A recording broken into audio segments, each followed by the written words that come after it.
All right, Bang Bang Niner game. What's going on, Niner family? So I only got to watch 2.5 quarters of the football game today. So I'll try to go back and rewatch it, but I'm still going to do a quick recap like I always do to be consistent. So celebrating a lot of birthdays, having fun with the fam, enjoying life, and got to try to clean up this garage a little bit. But I want to, talk to the people about Brock Purdy individually. In no way am I putting this loss on Brock Purdy. In fact, it's a team effort. I will never blame an individual player over a game, especially when our defense has not played up to par, giving up 31 points. We haven't really gave up that many points like that. So our defense didn't do a great job today either, 3 weeks in a row that we lost and haven't played good as a collective team. The reason why I'm referencing Brock Purdy, though, is to piggyback off of last year when I told Niner fans, let's give him a full season to evaluate what he is. I believe he's a good quarterback. I definitely believe he's going to grow and potentially be a really good quarterback in this league and in this system, but we still need a full season of body of work.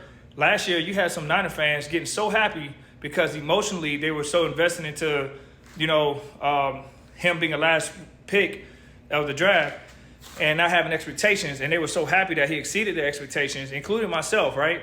But I never gave so much praise to a person who's unknown and hasn't played a full season. What I did do is say he's exceeding expectations these games he's played, and I'm looking forward to see how he grows in this league. Let's give him a full season. And I'm still standing that. I remember when I said that after the 8th win that he had in a row, there was quite a few Niner fans that would come at me about, dude, you're crazy. You don't need to see anymore. I said, okay, wait till next year, and let's see what happens next year, because he's going to have some good games, but he's going to have a period in the season where he's going to have a skid. Now we've lost 3 straight. And you know what's funny? Those same Niner fans, not all, but most of them, I kept the receipts, and I pulled it up, and they're crickets. So, I don't want to say I told you so, because I think they know this stuff. I think it's just sometimes people, get so caught up in the moment with their emotions, they don't really think about the totality of things. And a few of them came around and said, yeah, you was right. You said this last year that watched my channel. But I want to make it clear, I'm going to stay consistent and stand on what I said. I think Brock Purdy's a good quarterback. I said this last year, but I think he needs to go through the growing pains and some tough losses and some adversity to be able to see who he really is, because sometimes it takes quarterbacks a little longer than others to respond to that. And I think Brock Purdy has the capability of responding to that faster, right? He got off to a quick start in his career, great. But we're in year 2, and I think right now at this mark, I finally marked where he's been a full season of games. So we're halfway through the year already, and this is his first full season as a starting quarterback in the NFL. I think we're about there now. He's played about 16, 17 games. So at the end of the day, guys, we still got another half of the season. I believe that the Niners will come out strong. We have a history of doing such. I don't see why we would doubt that now. Since Kyle's been here, we've been all right. Last year, this time, we were 3-4. We had worse. We started worse, and we end up winning 8 straight. So you got to give it time. Look at the totality. 2 of our 3 losses are against the AFC. Honestly, it's not a big deal. You got to win your conference. You got to win your division, right? You do those things. We play Philly. We beat them. You do those things and win most of your conference and division games, you're number 1 seed. Nobody cares if you lost to the AFC. Doesn't matter. It's not required to win the NFC and get a number 1 seed.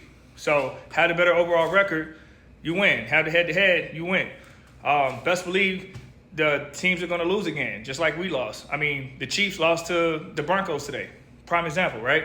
So you're going to have games where you struggle and have adversity and not play well. Ours just happened to be three consecutive games. We have 5 consecutive games where we play well. Now we have 3 where we did. And we are missing Deebo Samuel. That doesn't help, but either way. So I like Brock Purdy. I'm not going to beat this man up. I just want to see him continue to come back from adversity. This is the part that I'm excited about. 8 games was great, but I'm more excited how do you respond after some losses. I didn't expect 3 straight losses in a row, but now that we've gotten here and we have a bye week, how is he going to respond in Jacksonville? And make sure you stay tuned, because I'll actually be live at that game. All right? But I'm behind my Niners. I believe in us. These 3 games, I ain't worried about it. We're going to lose games, guys. We're not going to go undefeated. So some people can choose to panic. I'm not. Like I said last year, we were 3-4, long season. Before that bye week or whatever, we won 8 straight. And then same thing I'm doing now. We're 5-3, got a bye week. Long season, guys. We still got a whole lot of games left to play. So let's win this division. That's the primary goal. Let's try our best to win this conference so we can get that number 1 seed. And all these little losses and how you feeling today will be forgotten about in 8 more weeks from now. All right, bang, bang, Niner gang.